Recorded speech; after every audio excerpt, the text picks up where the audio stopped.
வந்து மிகவும் வந்து ரொம்ப ஒரு உன்னதமான திட்டம். இதுக்கு வந்து தான் எங்களுக்கு திருப்பி ஓட்டு போடுவாங்க மக்கள் சொல்கிறாங்க. உண்மையிலே அவங்க சொன்னது கரெக்டு தான். ஸ்டாலின் அரசாங்கத்தினுடைய 90% திட்டங்களை எல்லாம் நிறைவேற்றியிருக்கிறாங்க.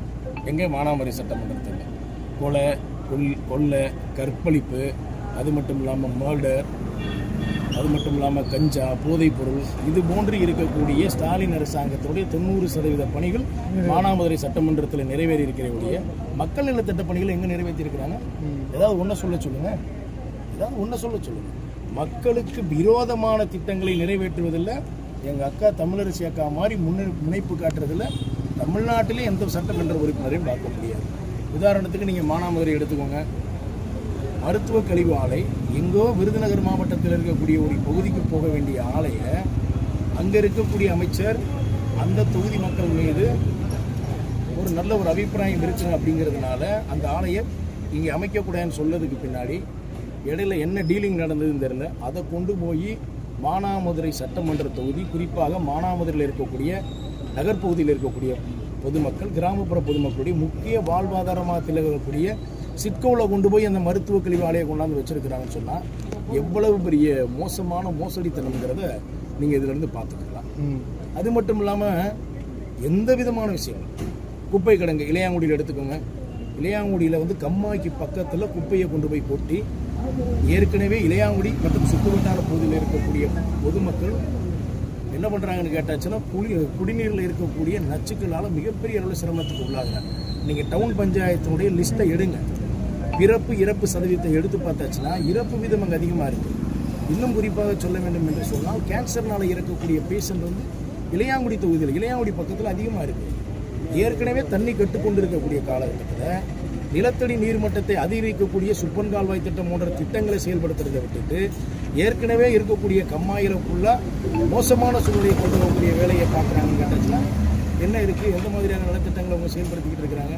இந்த திட்டம் எங்களுக்கு வேண்டாங்க, இந்த விஷயமே எங்களுக்கு வேணாம், தயவு செய்து குப்பை கிடங்க நீங்கள் வேற ஒரு இடத்துக்கு மாற்றுங்கன்னு சொல்லும்போது அந்த அம்மா சொன்ன வார்த்தை என்ன தெரியுமா?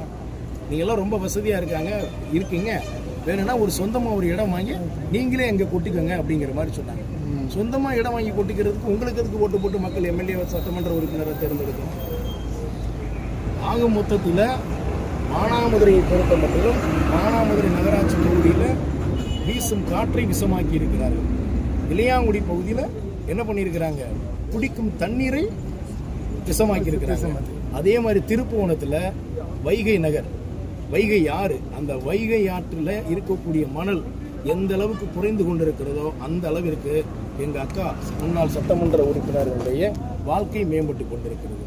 நிலம், நீர், காற்று மூணுலையும் ஊழல் செஞ்ச ஒரே புண்ணியவதி யாருன்னு கேட்டாச்சுன்னா எங்கள் அக்கா தான்.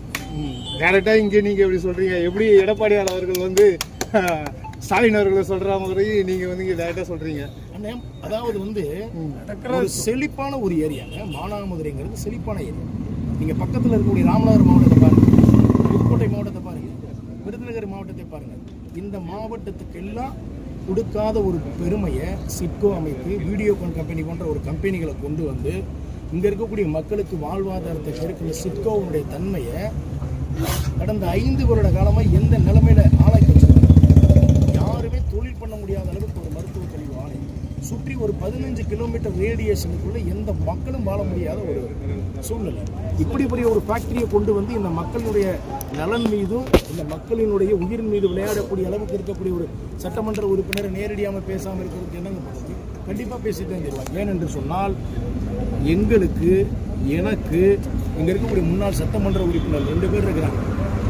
அவங்களுடைய காலத்தில் மிகப்பெரிய ஒரு நல்ல ஆட்சியை கொடுத்து கொண்டிருந்திருக்கிறார்கள். மரியாதைக்குரிய அந்த குணசேகரன் முன்னாள் சட்டமன்ற உறுப்பினர்கள், முன்னாள் சட்டமன்ற உறுப்பினர் நாகராஜன் அவர்கள் மக்களுக்கான திட்ட பணிகளை கொண்டாந்துருக்கிறாங்க. ஒரு மக்களுக்கு விரோதமான திட்டங்களை கொண்டு வந்தாங்கன்னு கேட்டாச்சுன்னா நிச்சயமாக. ஆனால் நீங்கள் மக்களுக்கு விரோதமான திட்டங்களை கொண்டு மக்களை அழிக்க பார்த்து கொண்டிருக்கிறீர்கள் என்பது அந்த கட்சியமான. நாளை உங்களுடைய முன்னாள் மாநில தலைவர் அண்ணாமலை அவர்கள், அதுவும் உங்களுக்கு வந்து பிடித்தமான தலைவர், தனிப்பட்ட முறையில் பிரச்சாரம் செய்ய வருவார். நீங்கள் முன்னாடியே சொல்லியிருந்தீங்க, யாருக்கு வராரோ இல்லையோ அண்ணன் எனக்கு வருவார் அப்படின்ட்டு. இது எப்படின்னு நான் பார்க்குறீங்க? ஒரு விஷயம் என்னன்னு கேட்டாச்சுன்னா, நீங்கள் கேட்ட கேள்வி சரியான கேள்வி.